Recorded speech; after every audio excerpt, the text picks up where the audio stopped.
Urapilah kami dengan minyak baru, penuhilah kami dengan hadirat-Mu. Kami rindu Tuhan melihat kuasa-Mu dicurahkan di tempat ini.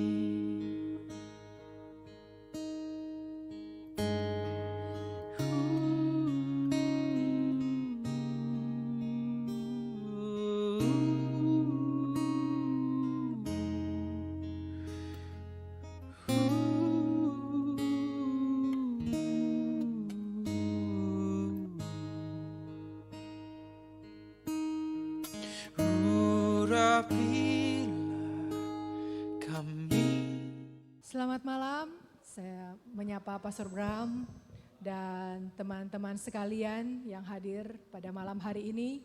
Juga teman-teman yang di rumah masing-masing yang mengikuti acara kita pada malam hari ini melalui Zoom. Selamat berjumpa di dalam Praise dan Worship Komunitas Tritunggal Maha Kudus. Salam sejahtera bagi kita semua.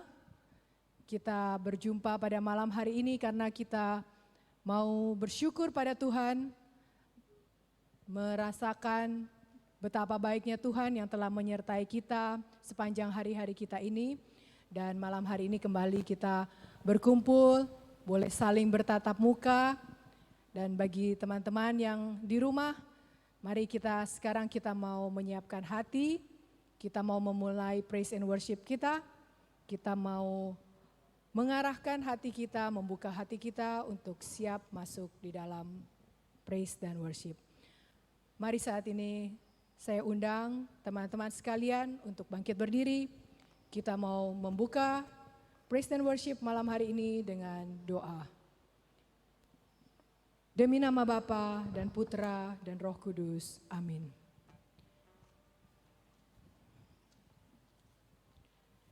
Ya Allah Tritunggal yang Maha Kudus, kami bersyukur kepadamu sebab kasih setiamu yang selalu ada bagi kami. Terlebih pada malam hari ini, Engkau telah memberikan kami kesempatan untuk boleh berkumpul bersama dalam malam yang penuh rahmat ini. Engkau sendiri yang telah mengundang kami ya Tuhan untuk hadir. Dan kami menjawab panggilan-Mu. Ya Tuhan, kami datang. Kami datang bersyukur, kami datang memuji Engkau, kami datang untuk menyembah Engkau. Ya Bapa, biarlah hati kami Kau penuhi dengan sukacita, karena segala kebaikan-Mu yang kami telah rasakan dalam kehidupan kami. Maka ya Tuhan, hadirlah saat ini di tengah-tengah kami. Sebab 2 atau 3 orang berkumpul di dalam nama-Mu, Engkau hadir. Maka saat ini Tuhan, hadirlah bersama kami. Biarlah hati kami boleh terarah kepadamu dan kami boleh memuji dan memuliakan-Mu dengan segenap ada kami. Terima kasih Tuhan. Terima kasih bahwa Engkau sendiri yang mengundang kami. Terima kasih atas malam ini. Mari saat ini kita mau mengundang Roh Kudus. Biarlah Roh Kudus saat ini menjamah, memenuhi, mengurapi kita pada malam hari ini. Roh Kudus, kami rindu jamahan-Mu. Penuhi kami Roh Kudus. Seperti rusa rindu sungai-Mu, begitu juga jiwa kami rindu jamahan-Mu. Penuhi kami Roh Kudus. Mari kita nyanyikan Penuhiku.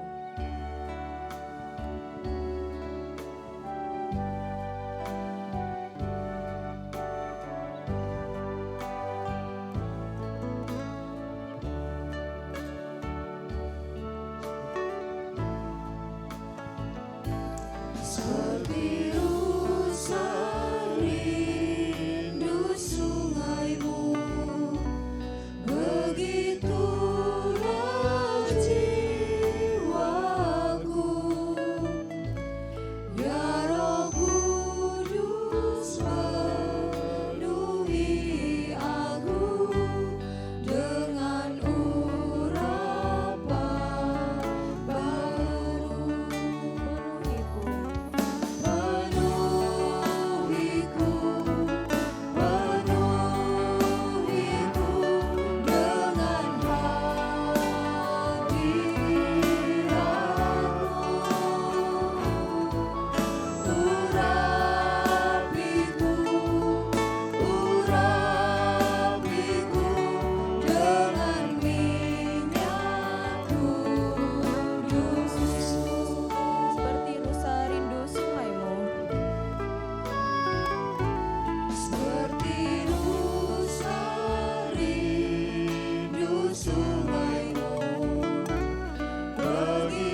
Mari kita memuji Tuhan. Kita bersyukur atas semua kebaikan Tuhan. Kita memasuki gerbang Tuhan dengan hati bersyukur. Ku masuki gerbangnya.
Dijadikan Tuhan, kita lebih bersuka cita lagi di dalam Tuhan, bersuka dalam Tuhan.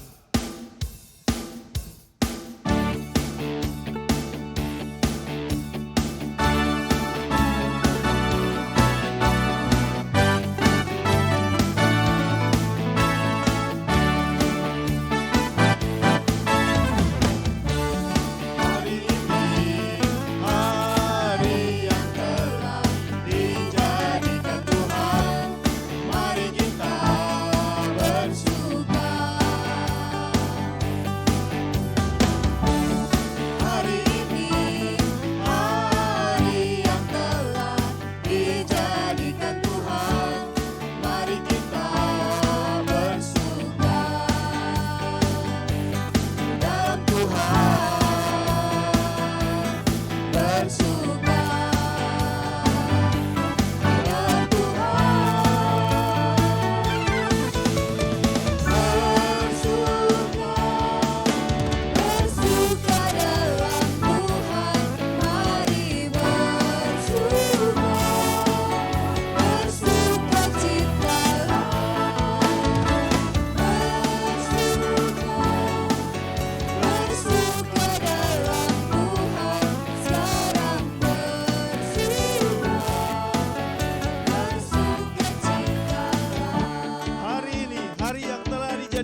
bersorak-sorai bagi Tuhan, memuji dan menyembah-Nya, mari saat ini kita mau heningkan hati kita.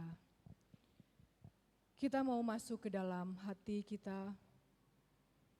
Kita mau mensyukuri segala kebaikan Tuhan.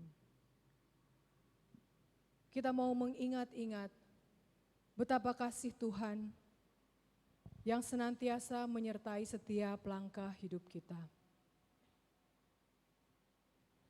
Dia tidak pernah meninggalkan di kita. Dalam setiap waktu-waktu kita, di saat kita jatuh, di saat kita terpuruk, di saat kita membutuhkan pertolongannya, Ia Allah yang selalu dekat bagi kita. Kehadirannya sungguh nyata, tangannya sungguh ada bagi kita. Telinganya selalu siap untuk mendengar permohonan kita. Tuhan kita adalah Tuhan yang hidup. Dia Allah yang sungguh besar, Allah yang sungguh dahsyat.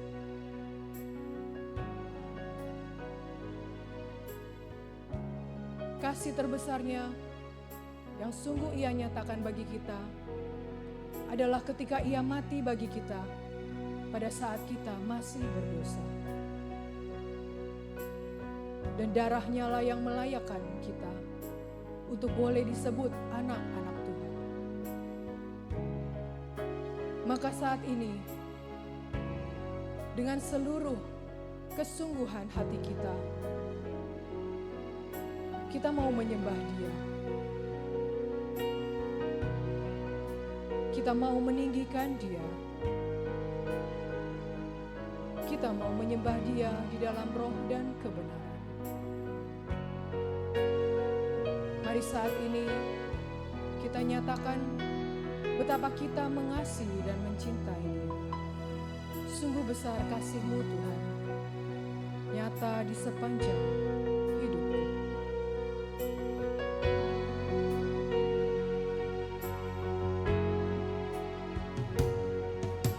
Sungguh besar setiamu, nyata di sepanjang hidupku. Darah-Mu telah layakkan kehidupanku.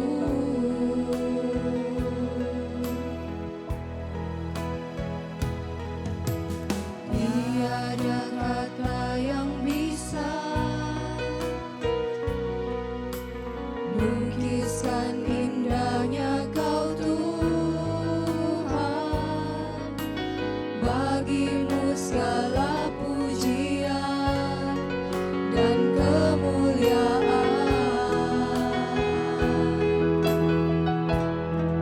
Ku tinggikan Engkau Tuhan, melebihi segalanya. Lebih dalam ku menyembah,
besar dan ajaiblah kasih-Mu Tuhan.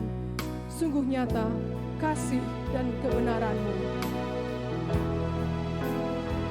Saat ini ya Tuhan, Engkau yang layak kami puji dan sembah. Engkau Raja di atas segala raja. Segala bangsa tunduk di hadapan-Mu. Hanya Engkau yang layak menerima segala pujian dan penyembahan kami. Engkau Allah yang kudus, layak disembah. Besar dan ajaiblah karya-Mu Tuhan. Besar dan ajaiblah karya-Mu, adil dan benarlah jalan-Mu. Raja segala bangsa yang maha kuasa, mulia nama-Mu. Besar dan ajaiblah. Besar dan ajaiblah karya-Mu, adil dan benarlah jalan-Mu. Raja segala bangsa yang maha kuasa, mulia nama-Mu. Layaklah segala bangsa sujud kepadamu,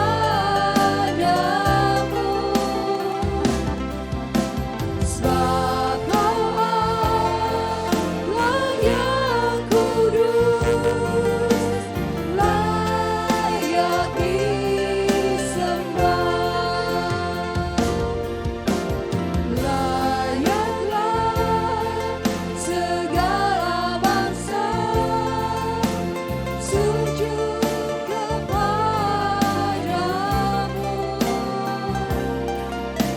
sebab Kau Allah yang kudus, layak disembah. Layaklah segala bangsa sujud kepadamu. Layaklah segala bangsa sujud kepadamu, sebab Kau Allah yang kudus, layak disembah. Layak disembah. Layak disembah. Layak disembah. Layak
Pujilah Tuhan, hai jiwaku. Pujilah Dia dengan segenap hatimu, sebab Dia Allah yang layak dipuji.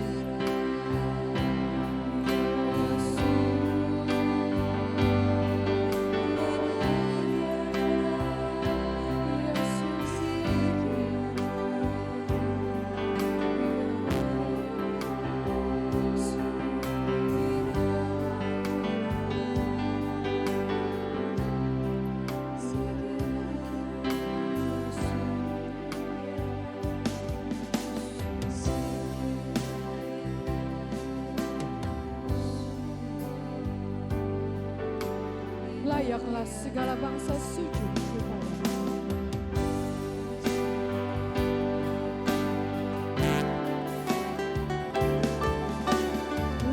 Layaklah segala bangsa sujud kepadamu, sebab Kau Allah yang kudus, layak disembah, layak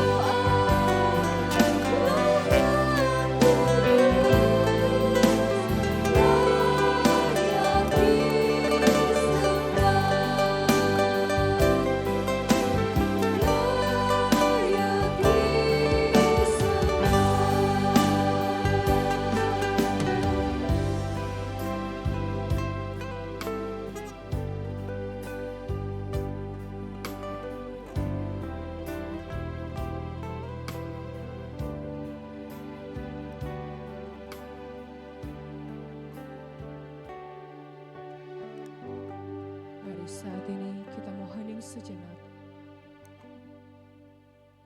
Kita mau mengundang Tuhan untuk masuk di dalam hati kita.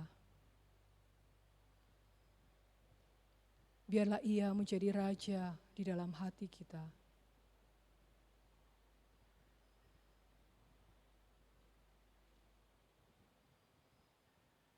Kami mau menyambut-Mu ya Tuhan, masuk di dalam hati kami.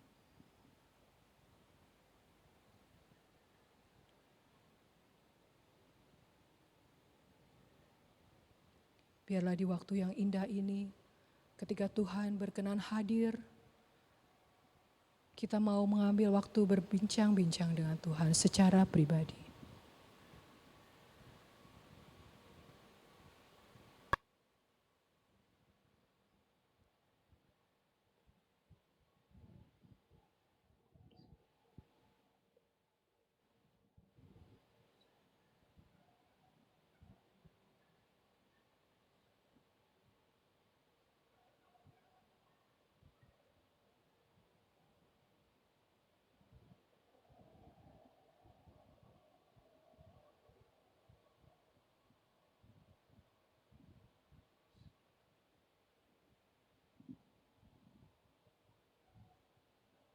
Allah Bapa, Allah Putra, Allah Roh Kudus. Terima kasih Engkau telah memenuhi kami dengan Roh Kudus. Sebentar lagi kami akan memulai pengajaran yang akan dibawakan oleh Pastor Bram. Semoga Engkau menjamah Pastor Bram dengan terang Roh Kudus, sehingga apa yang diajarkan berasal dari-Mu. Bukalah hati dan pikiran kami, supaya layak menerima dan memahami pengajaran yang berasal daripada-Mu. Dengan rendah hati kami siap mendengarkan pengajaran-Mu. Kemuliaan kepada Bapa dan Putra dan Roh Kudus, seperti pada permulaan, sekarang, selalu, sepanjang abad. Amin. Waktu dan tempat, Pastor Bram, kami persilakan.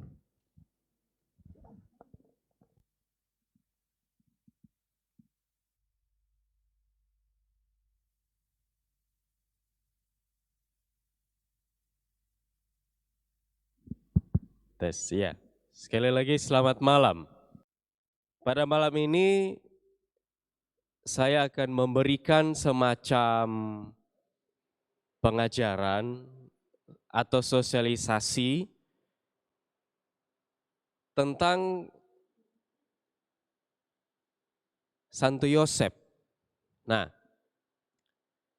sebagaimana tema yang diangkat pada malam ini, yakni ite ad Yosef, pergilah kepada Yosef. Nah, untuk itu pada kesempatan ini saya mengambil dari dokumen terbaru dari Gereja Katolik tentang Santo Yosef.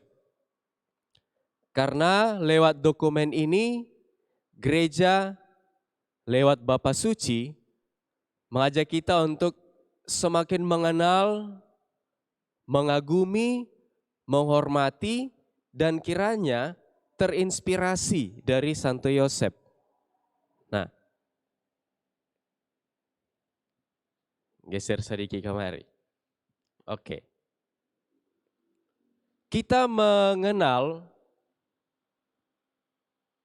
satu quote tentang Per Mariam ad Yesum yang terkenal, melalui Maria kepada Yesus. Tetapi Bapa suci kita, Paus Fransiskus, dia memperkenalkan salah satu quote lagi tentang Yosef, yakni ite ad Yosef. Pergilah kepada Yosef. Secara pribadi, nama saya Fransiskus, tetapi saya penggemar Santo Yosef. Ini role model saya, Santo Yosef. Nah, oleh karena itu pada malam ini kita akan melihat tentang dokumen itu, dan tentunya kita tidak melihat bukan dalam rangka seperti kuliah, tetapi melihat dalam kerangka permenungan, melihat dalam kacamata refleksi. Ya, berikut. Mengenai dokumen ini, pada tanggal 8 Desember tahun lalu, Paus Fransiskus mengeluarkan surat apostolik yang berjudul Patris Corde, yang artinya dengan hati seorang bapa. Dikeluarkan bertepatan dengan hari raya Maria dikandung tanpa noda. Dan dengan diluncurkan dokumen ini sekaligus menandai dimulainya tahun Santo Yosef yang akan berakhir pada tanggal 8 Desember tahun ini. Nah, ini tentang pendahuluan mengenai dokumen itu. Kemudian, ya ini Year of Saint Joseph, 8 Desember tahun lalu sampai 8 Desember tahun ini.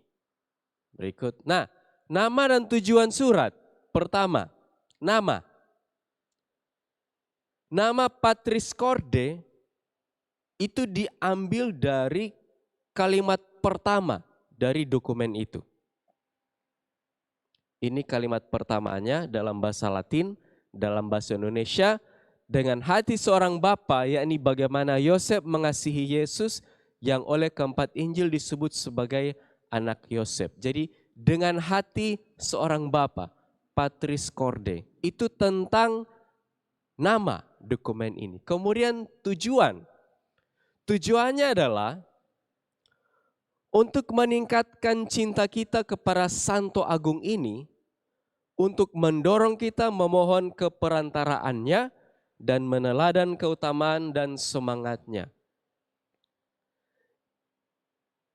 Kita harus akui di antara keluarga di Nazaret, Yosef ini yang paling tidak top. Yesus, oh siapa nak kenal Pak Yesus. Maria, oh do. Bayangkan dalam satu tahun ada berapa hari raya peringatan tentang Maria. Maria Yosef, nyandak top. Tapi orang penting tapi nandak top. Nah, Paus mengharapkan lewat dokumen ini kiranya kita semakin cinta kepada Santo Yosef dan semakin dekat dengannya dan semakin bisa meneladan keutamaan-keutamaan Santo Yosef.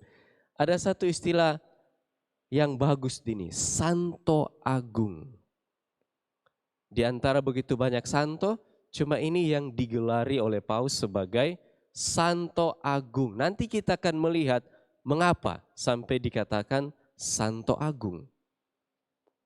Ya, itu tentang nama dan tujuan. Mengapa Santo Yosef? Bagi Paus, Santo Yosef adalah figur yang cocok bagi gereja dan dunia, yaitu sebagai model orang yang bekerja di belakang layar demi kepentingan dan keselamatan umat manusia. Ia seorang ayah dan pekerja yang tulus. Ia melindungi Maria dan Yesus demi keselamatan umat manusia. Tanpa banyak tampil, ia turut dalam karya keselamatan. Santo Yosef cuma muncul di 2 Injil. Kong ada munculnya, nyanda ada sepatah kata pun dari Santo Yosef. Biasanya orang kalau mau membahas tentang tokoh dalam seputar Yesus, itu bawa kitab suci. Markas yang Santo Yosef, nyandak banyak jejak Santo Yosef di dalam kitab suci. Nanti kita akan melihat jejak-jejak itu di sini. Berikut. Kutipan dalam dokumen. Dua penginjil yang telah menyoroti tokoh ini, Matius dan Lukas, menceritakan sedikit, namun cukup untuk menjelaskan Bapa seperti apakah dirinya dan misi yang dipercayakan kepadanya oleh sang penyelenggara.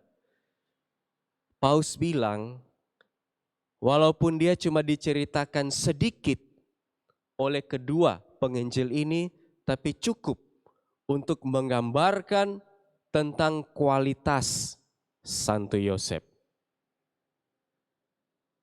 Berikut. Iya, dan pada kesempatan ini kita akan melihat 7 kualitas dari Santo Yosef, dan kiranya juga lewat 7 kualitas ini kita bisa melihat hal-hal yang bisa menginspirasi kita dalam hidup harian kita. Santo Yosef. Kualitas yang pertama, seorang bapa yang dikasihi. Sebagai keturunan Daud yang dari akarnya Yesus akan bertunas menurut janji yang dibuat Nabi Nathan kepada Daud, dan sebagai suami Maria dari Nazaret, Santo Yusuf adalah sendi yang menghubungkan perjanjian lama dan perjanjian baru. Sendi itu berarti apa? Penghubung. Kalau nyanda ada sendi berarti nyanda mau tabaku dapa. Nah, Paus mengawali dengan mengatakan peran penting Santo Yosef, sendi perjanjian lama dan perjanjian baru. Suatu ketika waktu saya masih frater, ada teman saya, dia mengajar di SD. Kita mau bilang di SD mana. Nah, dia SD, kong DP pertanyaan waktu ujian agama begini Pak tuh anak-anak. Bagaimana hubungan antara perjanjian lama dan perjanjian baru? Kong tuh anak jawab hubungannya baik-baik saja. Ya, frater tuh stres. Tuh bilang anak kok masih anak-anak suka kasih pertanyaan begini. Anak tuh stres sendiri. Oke, lanjut. Sendi. Masih tentang poin ini. Ini dia. Keagungan Santo Yosef ada dalam 2 fakta. Dia adalah suami Maria dan Yesus pe Papa. Siapa lagi yang bisa menyamai dia? Ini 2 ini. Suami Maria, Yesus pe Papa. Memang Yosef ini disebut dengan fostering father. Jadi ayah yang membesarkan Yesus. Tapi Paus bilang ini 2 fakta ini mau mengatakan mengapa Santo ini disebut agung.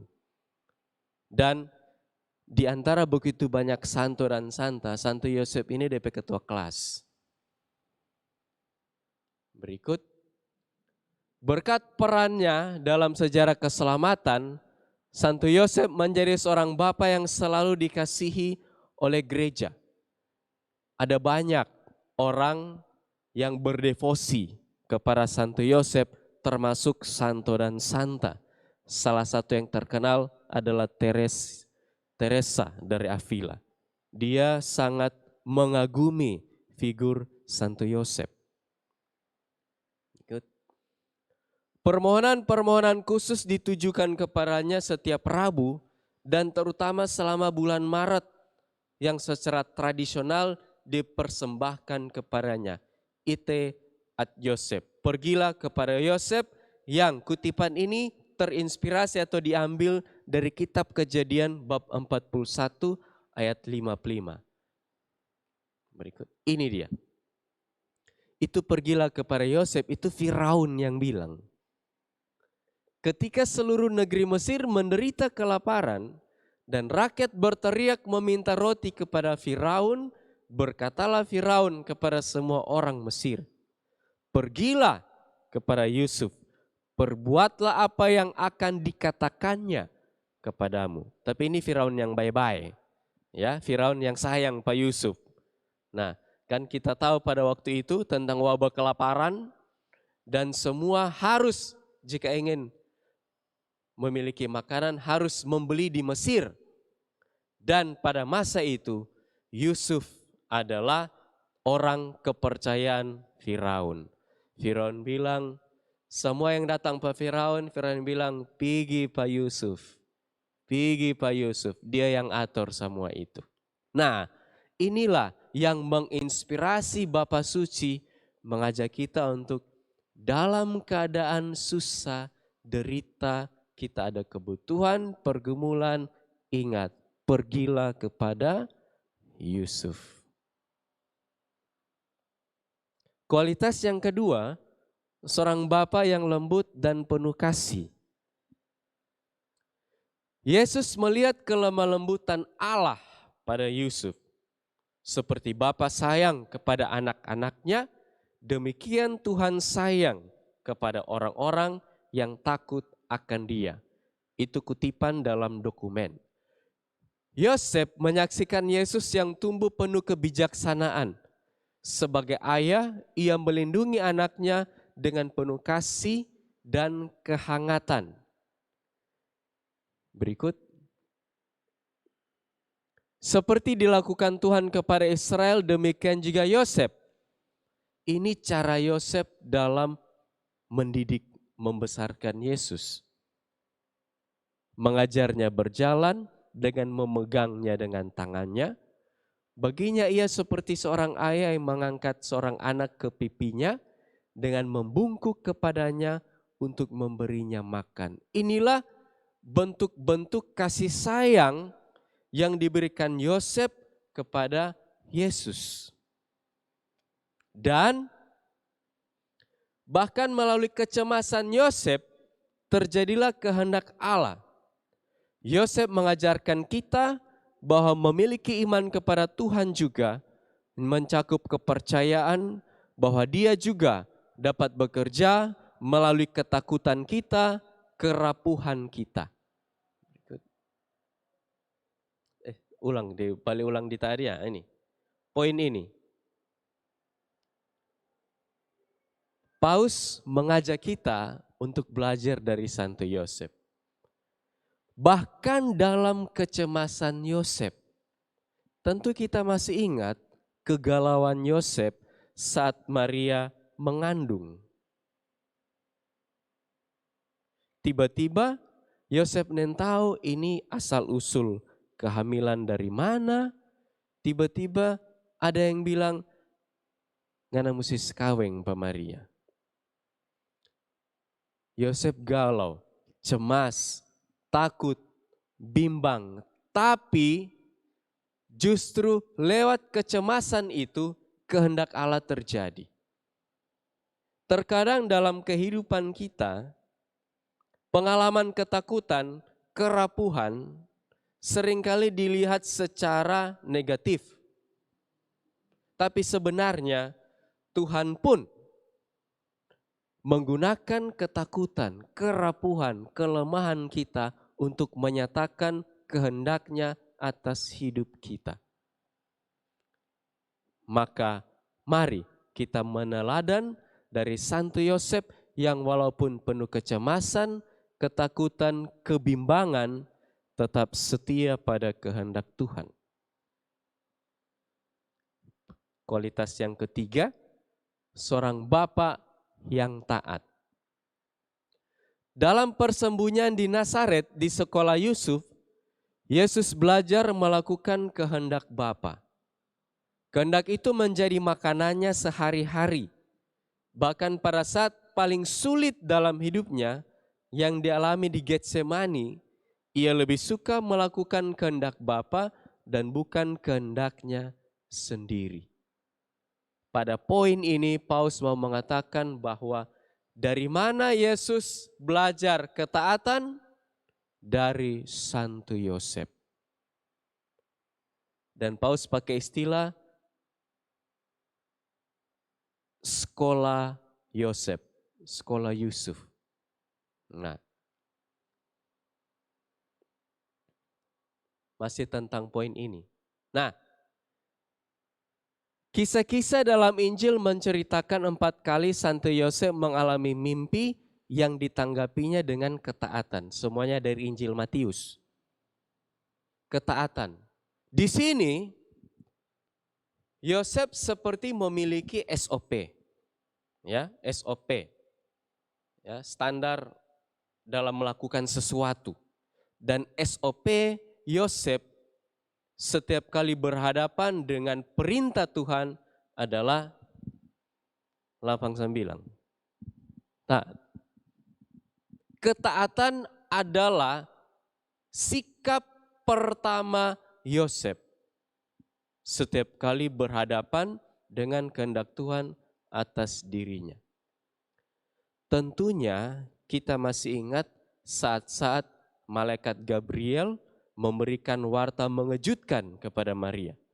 Engkau akan mengandung dari Roh Kudus dan seterusnya. Reaksi Maria apa? Terkejut. Bagaimana mungkin hal ini terjadi dan seterusnya. Tapi Yosef tidak ada sepatah kata pun yang ia keluarkan pada saat ia menerima setiap perintah Tuhan, kehendak Tuhan atas dirinya. Sesudah bangun dari tidurnya, Yosef berbuat seperti yang diperintahkan malaikat Tuhan itu kepadanya.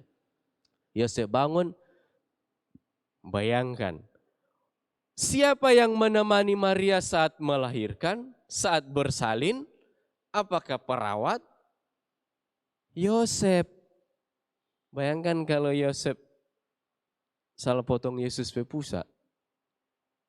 Bagaimana kalau Yosef DP tangannya tidak steril, infeksi. Yosef ini bidan dadakan.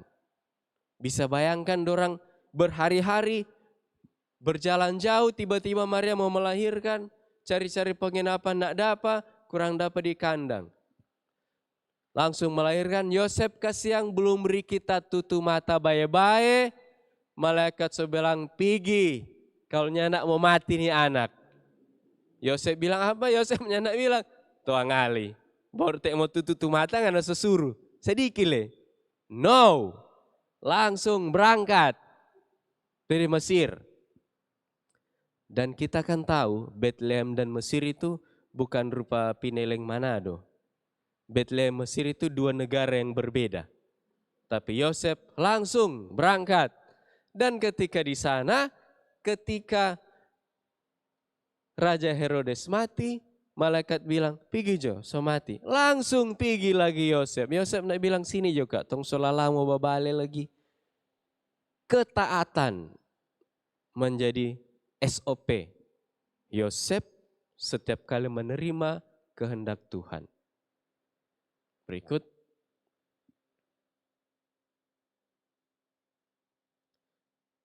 Di setiap keadaan Yosef menyatakan fiatnya sendiri seperti fiat Maria pada kabar sukacita dan Yesus di Taman Getsemani. Yosef dalam perannya sebagai kepala keluarga mengajar Yesus untuk patuh kepada orang tuanya. Dan inilah yang menjadi alasan mengapa Yesus begitu taat pada kehendak Bapa, karena Yosef yang kasih ajar. Jangan menyangka bahwa karakter Yesus itu datang dengan sendirinya. Barangkali ada orang yang memandang Yesus ini kan Tuhan. Jadi ya emang dari sonanya begitu dia. Tidak perlu campur tangan orang tua dalam pendidikan karakternya. Tidak seperti itu. Bukan tanpa alasan Tuhan memilih Maria dan Yosef. Dan salah satu alasan mengapa Yosef dipilih membesarkan Yesus karena ini. Yosef memiliki kualitas ketaatan yang tidak usah diragukan lagi. Dan inilah yang ia turunkan kepada Yesus. Yosef, kualitas yang keempat, seorang bapak yang menerima. Atau yang dalam bahasa Jawa, nerimo. Nah itu. Seringkali dalam hidup kita banyak peristiwa terjadi yang maknanya tidak kita pahami. Reaksi pertama kita seringkali adalah reaksi kekecewaan dan pemberontakan. Yusuf mengesampingkan pemikirannya untuk memberi ruang atas apa yang sedang terjadi, dan betapapun tampak misteriusnya itu di matanya, ia menerimanya, mengambil tanggung jawab atas hal itu, dan mendamaikan dirinya dengan sejarahnya sendiri. Maksudnya adalah,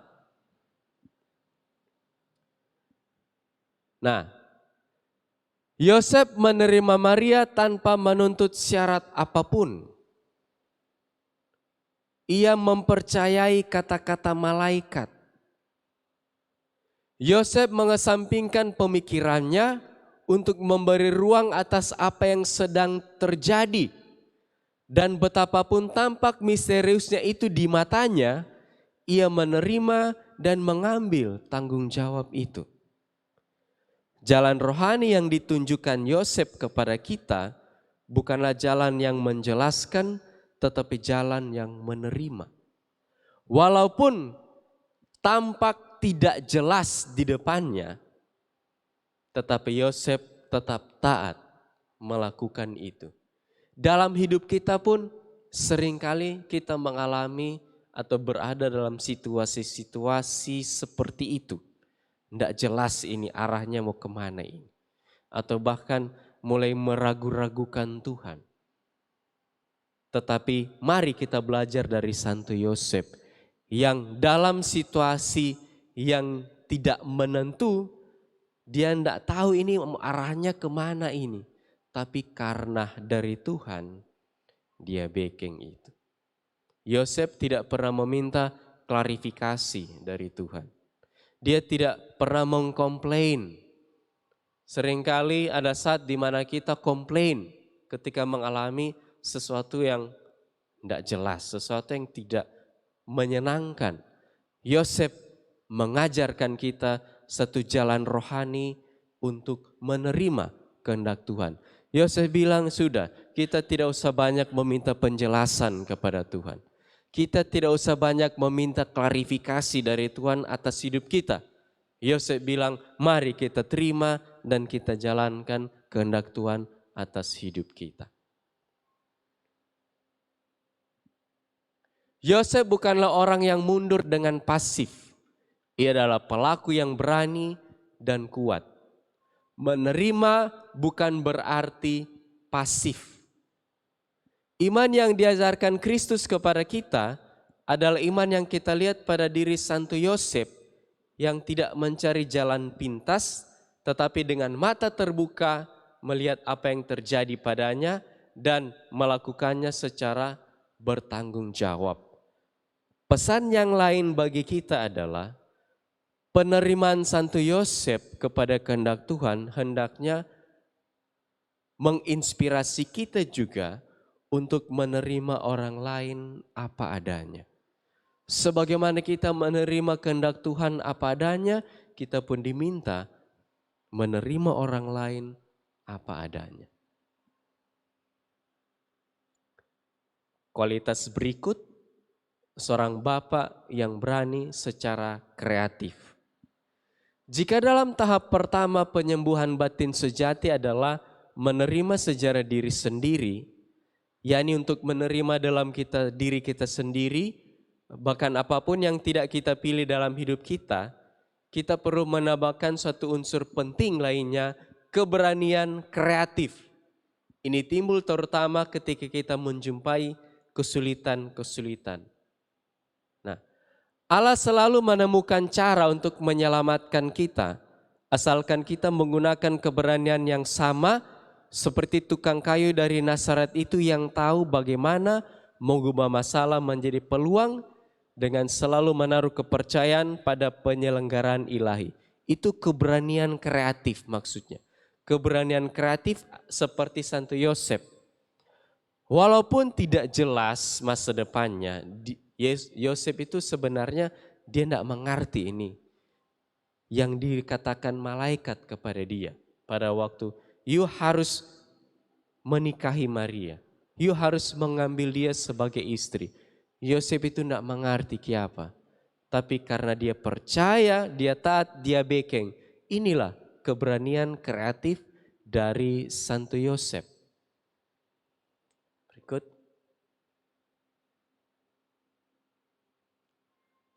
Santo Yosef adalah sungguh seorang pelindung istimewa bagi mereka yang meninggalkan tanah air mereka karena peperangan, kebencian, penganiayaan, dan kesengsaraan.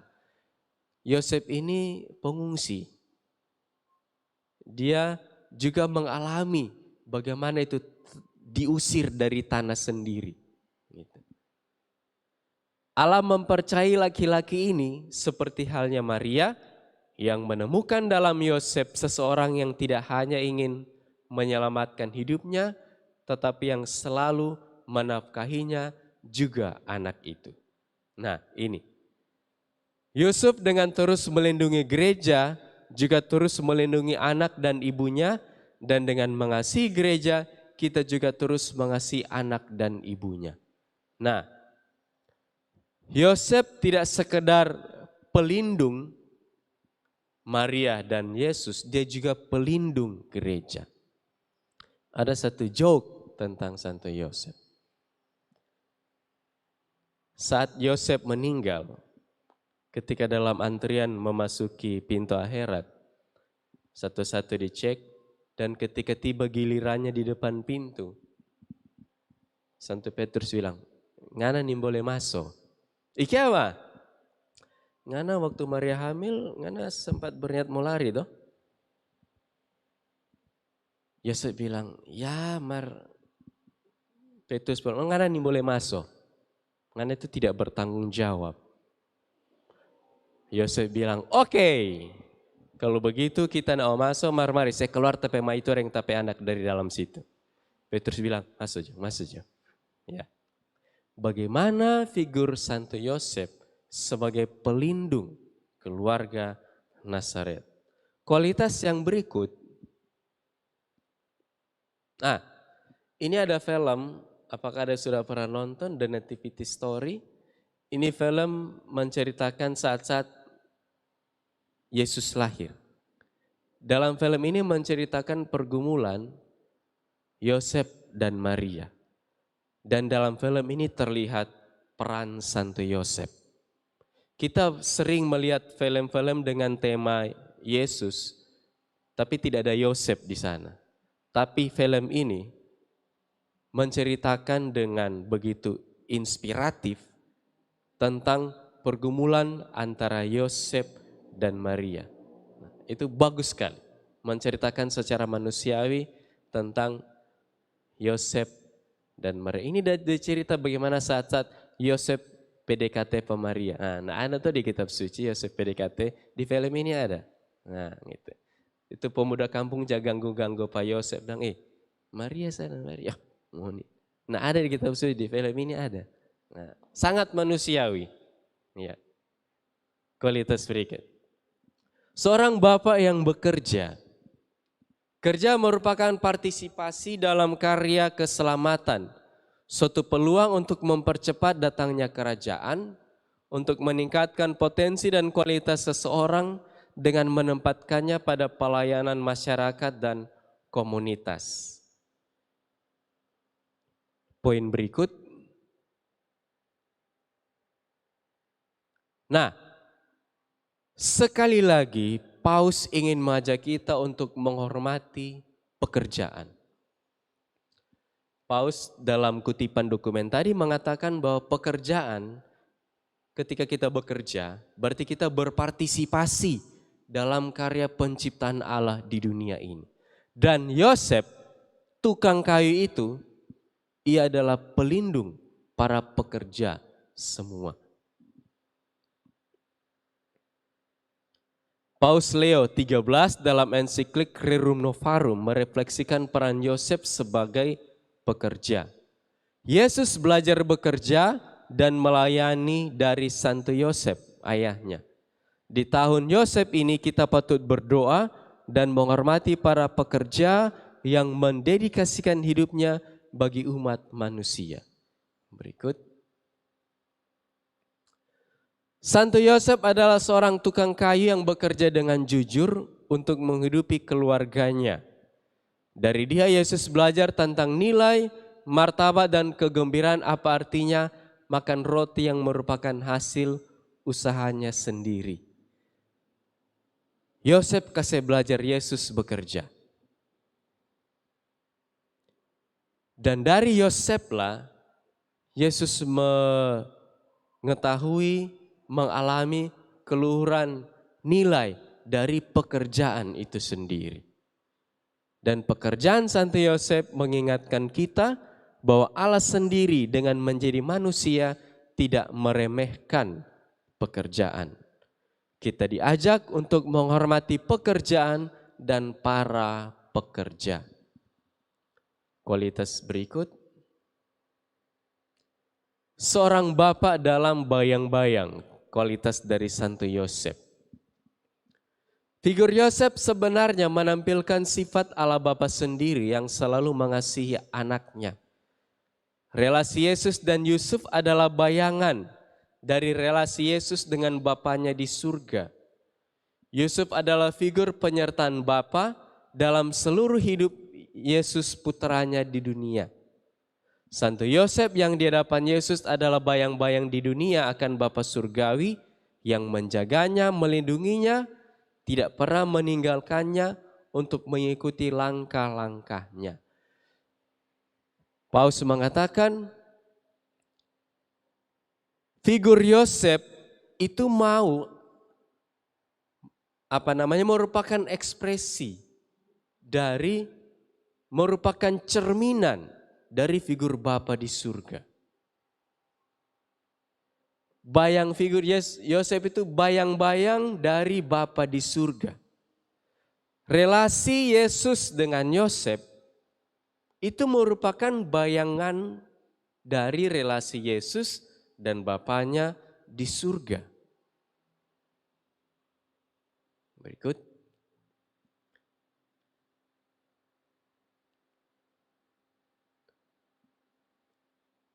Para bapak tidak dilahirkan tetapi diciptakan. Seorang laki-laki tidak menjadi seorang bapak semata-mata karena seseorang anak dilahirkan, tetapi karena ia merawatnya secara bertanggung jawab. Kapanpun seseorang bertanggung jawab atas kehidupan orang lain, dalam arti tertentu ia menjalankan peran kebapaannya terhadap orang itu. Nah, Paus menyapa secara khusus para bapak-bapak. Bahwa you dikatakan bapak kalau you bertanggung jawab untuk keluarga. Kalau you tidak bertanggung jawab, Paus bilang, ngana kebapaan itu diragukan. Ngana disebut bapak bukan karena ngana punya istri, bukan karena anda punya anak, tetapi you disebut bapak karena you memiliki tanggung jawab atas keluarga. Poin berikut. Yosef adalah bapak yang mengasihi dan bertanggung jawab. Paus mengatakan satu istilah yang bagus, bapak yang amat suci. Mengapa disebut bapak yang amat suci? Karena Yosef cerminan sebagaimana bapak yang mengasihi manusia dengan kasih yang tak terhingga, begitu juga Yosef mengasihi anaknya. Allah sendiri mengasihi manusia dengan kasih murni, dengan membiarkannya bebas bahkan sampai berbuat kesalahan dan menentangnya. Logika kasih adalah selalu logika kebebasan. Cara mencintai Allah inilah yang dilakukan Yosef kepada Yesus. Kasih yang murni, kasih yang tidak posesif. Seperti Bapa yang mengasihi siapapun di dunia ini. Bapa mengasihi entah itu orang yang ateis ataupun bukan, mungkin para teroris atau orang yang baik-baik, Tuhan mencintai semua. Dan itulah kasih yang murni dan itulah cara Yosef dalam mencintai Yesus dan Maria. Ini kutipan yang inspiratif dari dokumen ini. Yosef tidak pernah menempatkan dirinya sebagai pusat, Ia tahu bagaimana membuat dirinya bukan sebagai pusat. Ia menempatkan Maria dan Yesus sebagai pusat kehidupannya. Yosef ini seorang yang sangat penting dalam sejarah keselamatan manusia. Tapi dia bekerja dalam diam. Dia tidak banyak ngoceh, tidak banyak kata, argumen yang ia keluarkan. Yang ia lakukan adalah just do it, melakukan kehendak Tuhan. Karena dia tahu yang penting di keluarga ini kasih yang bukan kita. Tapi ini kecil ini dan kita pemain Tuhan. Kita bekerja tapi biarlah mereka yang menjadi pusat. Yosef ini di bagian awal tadi kita melihat Paus bilang Yosef ini tokoh penting di belakang layar. Nah, dalam satu produksi film ada kan aktor yang di depan layar, ada yang di belakang layar. Dua-dua penting. Yosef berperan di belakang layar. Dan sekali lagi Yosef mengajarkan kita untuk bekerja dengan tulus dan menjadikan Yesus dan Maria selalu sebagai pusat dalam kehidupan. Yosef ini orang yang sangat penting. Bahkan kalau Yosef ada pada kesempatan ini, Yosef bilang pak kita, Pastor Bram, stop jangan ada puji-puji pak kita. Kita tidak perlu itu dia. Yang penting kita kok kerja di belakang layar. Tapi lewat dokumen ini, Paus mengajak kita untuk semakin mengenal dekat dengan Santo Yosef. Dan mari kita mengambil Santo Yosef sebagai inspirasi dalam hidup kita. Ya, ini sampai di sini saja. Karena nanti orang mau nyanyi lagu Santo Yosef, Kang. Iya. Oke. Sekian dan terima kasih dikembalikan kepada petugas.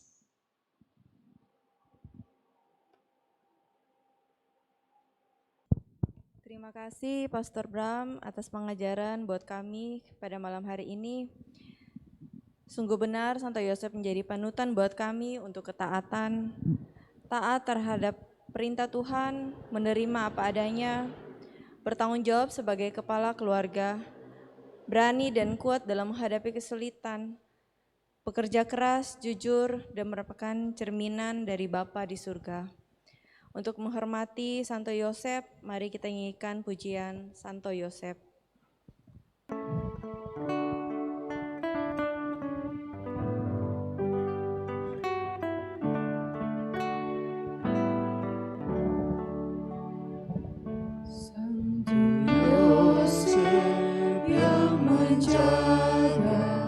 Keluarga Nazaret, kau piara Bunda Allah, serta Yesus penebus. Sudilah doakan kami pada Yesus anakmu, dan lindungilah selalu kami sekeluarga. Di tengah mara bahaya, beri kami harapan, teguhkanlah iman kami, agar jangan tersesat. Bapa Yosef antar kami ke hadirat Yesusmu, agar kelak berbahagia sertamu selamanya.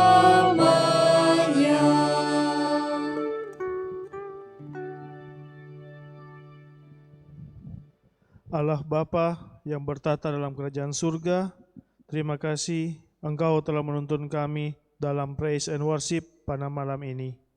Kami mau berdoa buat Pastor Bram, semoga api Roh Kudus senantiasa menyala dalam kehidupan dia dan penggembalaan umatnya. Teguhkanlah panggilan dia akan imamatnya, dan tuntunlah dia senantiasa melayani dengan kerendahan hati. Kami mau pulang Bapa, jaga dan lindungi kami, supaya kami bisa tiba di rumah dengan selamat. Utuslah Roh Kudus-Mu kepada diri kami masing-masing untuk bisa mewartakan firman-Mu. Kami juga mau berdoa untuk anggota KTM yang belum bisa hadir pada malam hari ini. Terangilah mereka agar supaya di waktu akan datang mereka bisa bergabung dan bersuka cita dalam persekutuan doa kami. Inilah doa yang kami serahkan ke dalam tangan Tuhan kami Yesus Kristus dan Juru Selamat kami. Amin.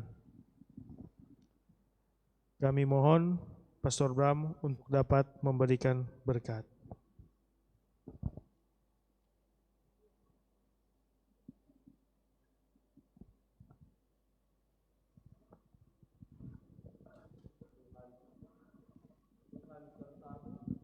Dan sertamu juga. Semoga saudara-saudara sekalian senantiasa dibimbing, dilindungi dan diberkati oleh Allah yang Maha Kuasa, Bapa dan Putra dan Roh Kudus. Amin. Dengan demikian, praise and worship kita pada malam hari ini sudah selesai. Syukur pada Allah. Marilah kita pergi, kita diutus. Amin. Terima kasih. Selamat malam.